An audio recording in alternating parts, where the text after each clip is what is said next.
Toujours pas convaincant, mais l'essentiel est fait pour le Real. Salut les fraudes, j'espère que vous allez bien. On se retrouve pour une nouvelle vidéo.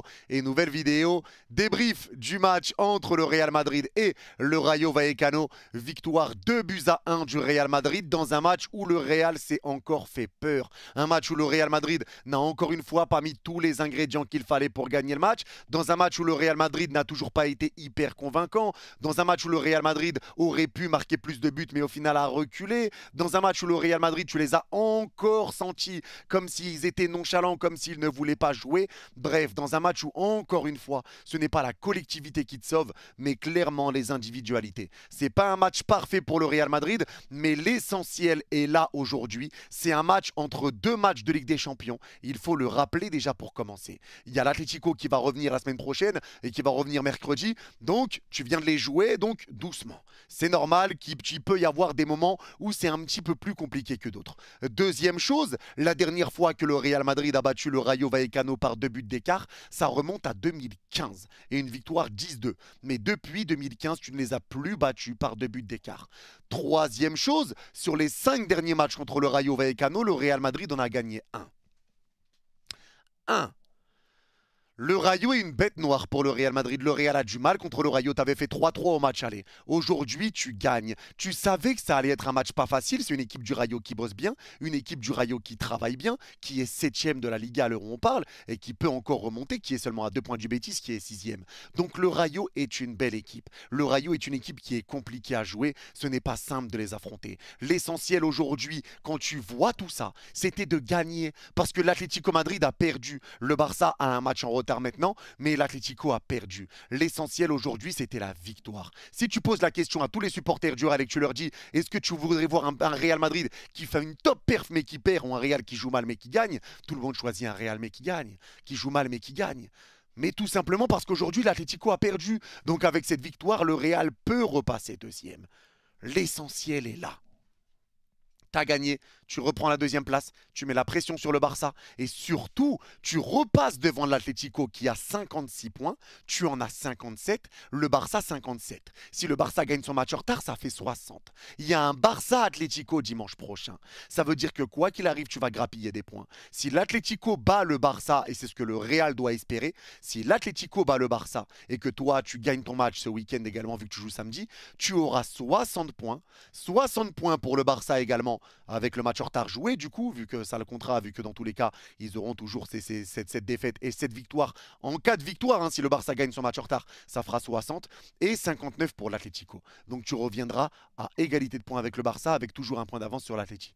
Donc là, le Real s'est mis dans une très bonne posture. Maintenant, tu peux te concentrer sur le match de Ligue des Champions. L'essentiel aujourd'hui, c'était ça et tu l'as fait. Maintenant, pour le match, ça a été un match où tu as senti encore une fois un Real Madrid qui mettait pas réellement d'envie. C'était un début de match qui était assez neutre, assez complexe, où tu voyais cette équipe du Rayo Vallecano qu'il faut féliciter, qui est venue pour essayer de mettre le jeu. Et il faut une paire de baloches en titane qui rayent le parquet. Quand tu les poses par terre, t'entends bas. Il faut une paire de baloches en titane pour venir jouer avec un bloc mi-haut mi-bas contre le Real Madrid qui aime avoir de l'espace. En Liga, le Real Madrid n'affronte que des blocs bas. Mis à part les grosses équipes comme le Barça qui, eux, peuvent venir essayer de les mettre avec leur piège du hors-jeu justement, mais sinon le Real n'affronte que des blocs bas. Aujourd'hui, tu as affronté une équipe du Rayo qui est venue en 4-2-3-1, ils ont essayé de poser leur jeu. Et ils ont posé des soucis au Real Madrid, mais ils ont essayé de poser leur jeu. Le problème, c'est que le Real commence très doucement, tu commandes timidement, et tu as du mal un petit peu à avancer, tu te crées des situations par-ci, par-là, mais c'est vrai que c'est pas un Real qui est tonitruant, c'est un Real qui commence en étant un petit peu nonchalant. Et derrière, tu marques, encore une fois, sur un beau travail d'Mbappé, sur une super passe de Vini. Mbappé, crochet, petit compte favorable, la frappe est magnifique, petit filet, ça fait un 0. Mbappé marque encore pour le Real Madrid. Et derrière, tu vas chercher le deuxième but avec un but de Vinicius assez rapidement après le premier. Tu viens te mettre à l'abri avec le 2-0. Donc même un Real qui n'est pas tonitruant, c'est encore une fois tes individualités qui viennent te sortir de là. Par contre, le but de Vinicius, les gars, et le match de Vinicius, notamment la première mi-temps de Vinicius, waouh! Waouh, on a revu ce que c'est Vinicius. Aujourd'hui, Vini sur son but, il prend la balle côté gauche. Il a la balle devant le bon vieux le jeune. Les passements de jambes, les feintes de corps, les crochets. Crochet, il rentre dans la surface, il passe devant le jeune ne peut rien faire. Il se retrouve devant Raichu. Passement de jambes, crochet, il recule, il ressort de la surface. Il repart devant le jeune qui est aidé cette fois-ci. Passement de jambes, crochet, il repasse entre les deux. Bonne nuit, popotin, assis, télé, fils, papa, télé. Choqué. Il repasse entre les deux, il repart devant Raichu, passement de jambe, crochet, plat du pied, c'est terminé, c'est dévié, ça fait 2-0. Vini a mis un banger aujourd'hui. Il a mis un banger et j'ai même trouvé Vini très très bon. Par contre, sur ses passes, sur ses combinaisons avec Mbappé, je trouve qu'ils ont essayé de se trouver aujourd'hui. Aujourd'hui, je sais qu'il y en a qui vont dire encore une fois, oui, Vini et Mbappé, pas ensemble, etc. Mais aujourd'hui, en première mi-temps notamment, j'ai trouvé que Vini et Mbappé se cherchaient. Mbappé et Vini. Et Vini aurait dû être passeur décisif. Je ne sais même pas pourquoi la passe D lui est pas comptée sur le but d'Mbappé. Mais aujourd'hui, Vini, pour moi, fait vraiment une très très grosse première mi-temps. Bon dans ses passes, buteur, passeur, parce que je le considère comme passeur. Il a aidé vraiment vraiment cette équipe du Real. Le problème que Vini a rencontré, c'est les pertes de balles. Et les pertes de balles ont fait très très mal au Real Madrid aujourd'hui, parce qu'il y a beaucoup de joueurs qui ont eu beaucoup de mal dans ce registre-là. Et là, ça a été compliqué pour Vini. Ça a été le petit bémol de Vinicius sur cette première mi-temps. Mais donc, tu mets le 1-0, tu mets le 2-0. Tu es pas loin de mettre le 3-0 avec la frappe d'Mbappé qui est arrêtée par Battaglia. Mais derrière, eh ben, tu commences encore une fois à repartir un peu dans tes travers, à te relâcher. Bien que tu n'étais pas à 2000 à l'heure, à 2000% sur le match, tu t'es encore une fois relâché par rapport à l'intensité que tu as mis après le premier but, parce que tu aurais pu les assommer, cette équipe du Rayo.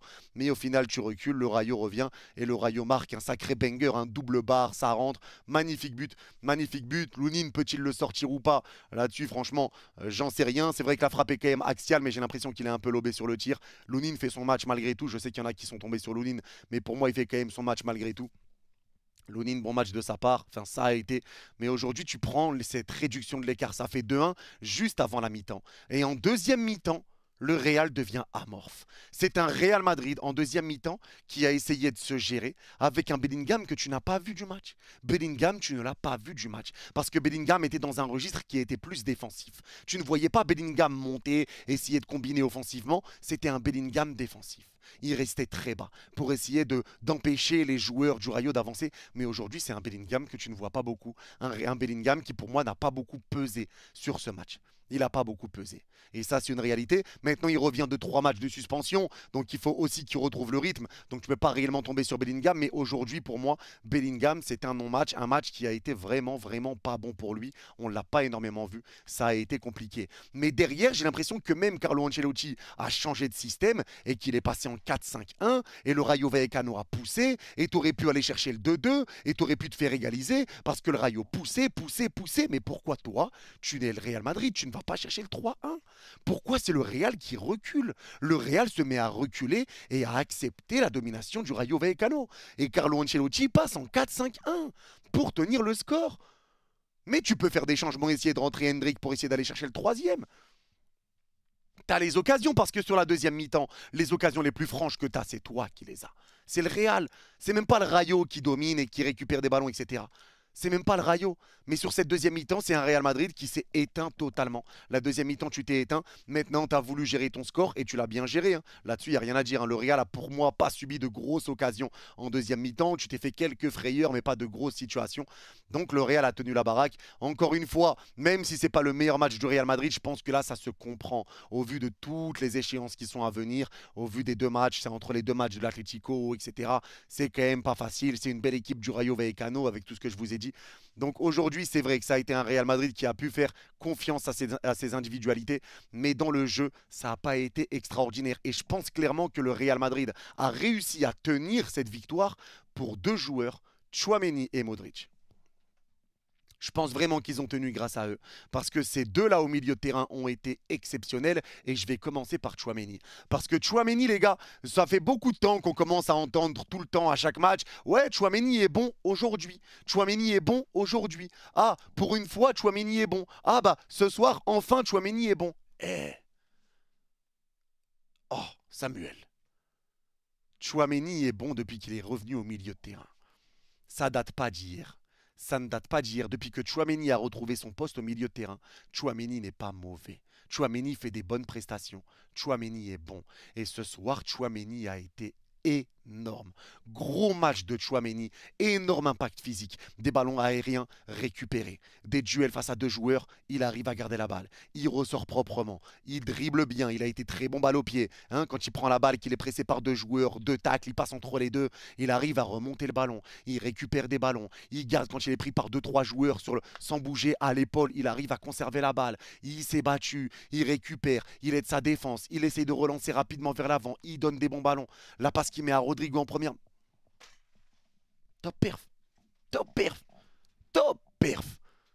Énorme match pour moi de la part de Tchouaméni, il fait clairement partie des tops. Il a été hors norme aujourd'hui. Il a fait une top prestation, il a été énormissime. Et c'est pareil pour Luka Modric. Luka Modric, les gars, 39 ans, j'ai l'impression que c'est celui qui a le plus couru sur le terrain. Il a couru partout, des récupérations, des jeux offensifs, des bonnes passes en profondeur, des passes clés, des récupérations. Il a aidé sa défense, il a aidé son milieu, il a aidé son attaque. Il a été partout. À 39 ans. À 39 ans, les gars, c'est un vieillard. C'est un vieillard qui joue encore au ballon, un vieillard qui court encore. Les gars, 39 ans, si je continue de courir comme Modric, je me fais une scoliose. Le type là, il gambade comme si c'était un petit lapin, comme si c'était un petit nouveau-né, les gars. Il gambade comme un gamin de 15 ans. Regardez-le, il respire la jeunesse alors que tu le vois, il a des rides. Il rentre chez lui, il marche avec une canne. Il fume des pipes sur son canapé. Putain de merde. Il a fait un match lui aussi qui a été vraiment, vraiment grand. Très gros match de la part de Luka Modric. Il a été impeccable. Très, très gros match de sa part.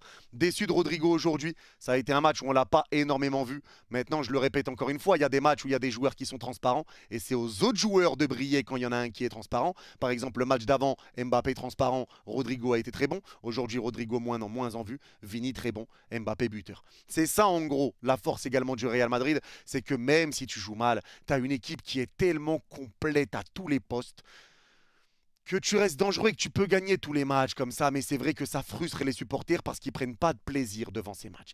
Ils ne prennent pas de plaisir. Et aujourd'hui, je l'entends et je le comprends. C'est vrai qu'il n'y a pas eu énormément de plaisir devant ce match-là, mais c'est comme ça. Et c'est vrai qu'il y a cet aspect frustration quand tu vois le potentiel de l'équipe par rapport à ce qu'elle retranscrit sur le terrain. Il y a un énorme potentiel, mais ce qu'elle retranscrit, c'est pas encore ça. Mais en tout cas, je le répète encore une fois, l'essentiel a été fait. En tout cas, Vini fait une très très grosse première mi-temps. La deuxième mi-temps, il a été beaucoup moins fort, mais très très grosse première mi-temps. Mbappé, j'ai pas beaucoup de choses à dire, mis à part que son but est beau, mais à part ça, que dalle. À part ça, que dalle. C'est vrai que j'ai pas beaucoup vu Mbappé, mais c'est quand même important de le dire parce que c'est bien de dire tout le temps oui, mais sans son but, il a servi à rien, sans son but. Ouais, mais il y a le but. Il y a le but. Et c'est un but qu'il met à 0-0. C'est Mbappé qui ouvre le score. C'est Mbappé qui libère le Real. C'est Mbappé qui met une claque derrière la tête au Rayo Vallecano. Ce but existe. Ce but est là. Donc même si derrière, c'est vrai, il n'y a pas beaucoup de choses pour Mbappé, il y a des petites pertes de balles, etc. Oui, c'est vrai. C'est pas une top prestation d'Mbappé derrière, mais il y a ce but. Ce but qui est important. Il a été buteur, c'est pas son meilleur match, mais ça a aidé le Real Madrid. Et ça, c'est une réalité. Et en deuxième mi-temps, forcément, quand le Real a commencé à reculer, eh ben, tu le voyais beaucoup moins. Après, il est sorti. Il y a eu des changements aussi de Carlo Ancelotti pour donner un petit peu d'air à des joueurs qui vont jouer contre l'Atlético Madrid. Tu as redonné un peu de temps de jeu à Valverde. Tu as sorti Bellingham qui va jouer. Tu as sorti Mbappé, tout ça. Tu as sorti Rodrigo.